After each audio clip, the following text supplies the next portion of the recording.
Oh, j'ai peur de faire ça, je ne l'ai jamais fait. Oh purée, et cette situation, je n'ai jamais vécu, mon Dieu, comment je vais faire? Et oh là là, c'est trop beau pour être vrai. Tout ça, c'est des pensées mentales. Ça vous rappelle que la peur vous montre une partie de vous que vous ne connaissez pas.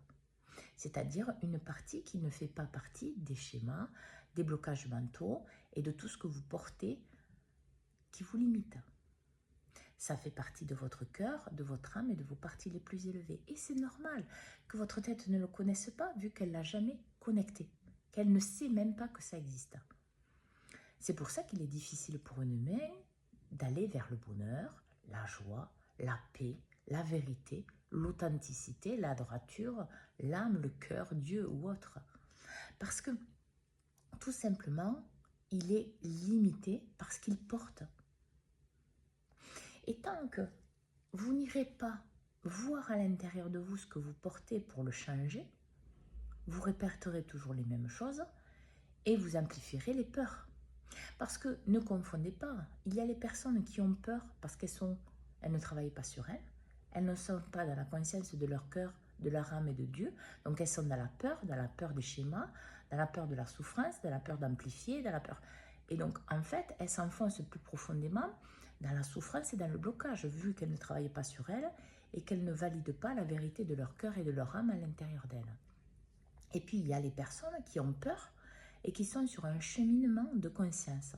C'est-à-dire qu'elles travaillent sur elles voient de plus en plus leur fonctionnement, donc elles changent qui ne leur convient plus, à l'intérieur et à l'extérieur d'elles. Elles se libèrent des fonctionnements, elles reformatent dans la vérité de ce qu'elles désirent, dans la vérité de leur cœur, de leur âme et de Dieu, ce qu'elles veulent vivre, et donc se libèrent forcément des schémas familiaux, des croyances et des traditions erronées, de tout ce qui les bloque.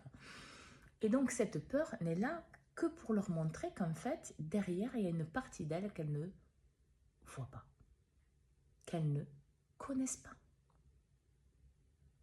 Alors regardez la peur que vous vivez dans les situations, suivant les situations, et regardez votre réaction et qu'est-ce que ça engendre et pourquoi vous avez peur. Et là, en fait, vous devenez maître de vous-même. Parce que cette peur n'est là que pour vous montrer une partie de vous que vous ne voyez pas, ou une limitation, une souffrance profonde qui vous coule et que vous ne voulez pas libérer, ou que vous ne vous sentez pas capable de la libérer. Parce que sachez que quand vous voyez la vérité en vous, tout est possible, mais il faut le choisir. Alors voyez vos peurs avec joie et bonheur, elles vous montrent une partie de vous que vous ne connaissez pas, et suivant votre choix, vos actions à l'intérieur et à l'extérieur de vous, vous n'aurez pas forcément le même résultat, ce qui est logique, parce que vous n'ancrerez pas la même réponse dans votre tête. Alors, bonne écoute de vous dans la libération de vos peurs, de vos angoisses et de vos doutes, pour votre pleine réalisation dans tous les domaines de votre vie, pour le meilleur pour vous et donc pour tous. Bonne journée.